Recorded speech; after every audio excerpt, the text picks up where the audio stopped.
Hey, Frontline fans, welcome back to Comic Frontline, and you're with me, Mike Spider Slayer, doing another installment of TV Time. Today, we're going to be talking about Season 4, Episode 11 of The Walking Dead. That's right, everybody. And this week's episode was pretty suspenseful, but it had really not much to do with zombies that made it suspenseful.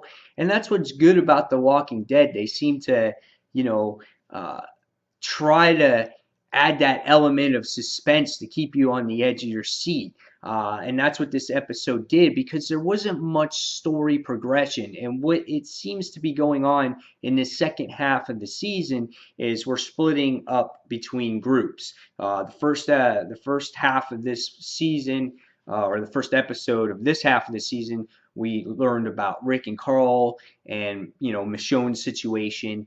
And in the second episode, or episode 10, you get to see what happened with Daryl and Bethany and Judith and Carol. And now this time around, again, it shifts back over to these characters, but we added Abraham, Rosita, and Eugene into the mix. So it was really interesting.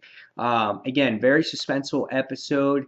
The episode opens up with Carl and Michonne bonding to see basically, how they are with each other. Carl kind of needs that. He needs that friend where, Rick can't be the father and the best friend. And you see them having shared some good times. And you see Michonne actually open up to Carl and be humorous, which you haven't really seen in the series at all. You get to learn a little bit more about Michonne, which was really nice to see. And as the comic reader, you really don't get to see her open up hardly at all.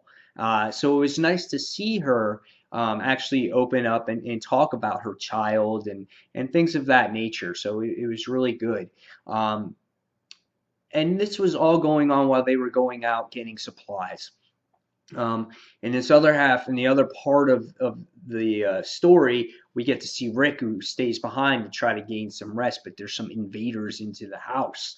And the episode did such a nice job with suspense here, where Rick had to hide under the bed, and while a guy was sleeping on top of it, and there's people walking around checking out the place, and the whole time he had to stay around the property because he knew Michonne and Carl was going to come back, and he had to sneak around bathrooms, and he had to strangle the guy. So there was a lot of things in here that had you at the edge of your seat going, what is Rick gonna do? Really interesting. I think they did a really great job with this because there wasn't really many zombies things in here, but it shows that they can do something else to make the show suspenseful besides, the zombies. On the other hand, you got to see Glenn come back. He gains consciousness and he's with Tara, and you get to see a little bit more of Abraham, Eugene, and Rosita in this episode, and you find out what is their motive, and it's so funny. It's so like cheese whiz. It's like Abraham believes that he's going to Washington to save the world, and this kind of stays true to the comic book because Eugene is the one that actually says all this, which I think is really funny. He's the one that says he has a satellite radio, and then they become under this attack by these zombies, and it so happens to have that Eugene, kind of shoots the gas tank, and gas is coming out. So I think that was a big setup. So he was forced not to go to Washington. It was just this story that he concocted. But it's funny because Rosita, you don't know too much about her. She doesn't say too much. You just know that her and Abraham are related, or they're in love with each other or whatnot, boyfriend, girlfriend. Eugene just seems like a retarded type of guy, but he's really smart and has trouble using firearms, and kind of stays true to that character that he's in the comic as of right now, based off of what I see.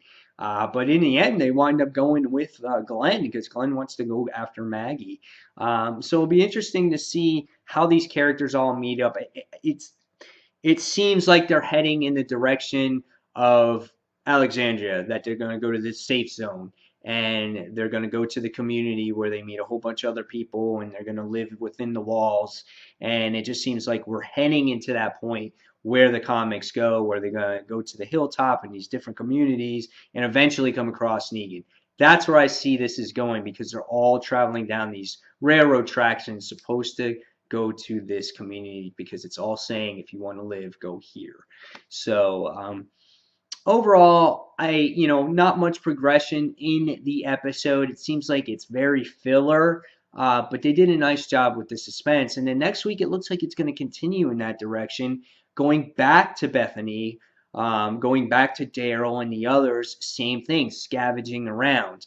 I kind of knew that this was going to happen in this part of the season, because after the prison, this is what happened. The groups were scattered. They didn't know what to do. They had to live, on their own, going from house to house in the woods and things like that. So it's interesting to see these characters go through this situation, because they've always been behind walls or in a safe haven or something like that. And to have them live like this, it's intriguing, because it is true survival.